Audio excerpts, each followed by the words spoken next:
প্রভু ঈশ্বর তুমি সেই মানুষকে নিয়ে এসে তাকে এদের উৎকালের আদিবাসী করে তুলতে, যাতে সেই ওখানকার জমি চাষ করে দেখাশোনা করে।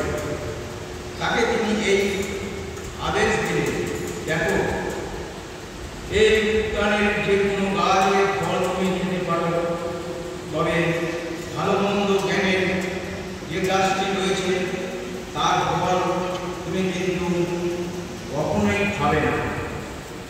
কোনোদিন তা খেলে তোমাকে তো মরতেই হবে। পরে এক সময় প্রভু ঈশ্বর বললেন, মানুষের এক থাকা ভালো নয়, তাই আমি এখন তার জন্য এমনই একজনকে গড়ে তুলব যে তাকে সাহায্য করবে।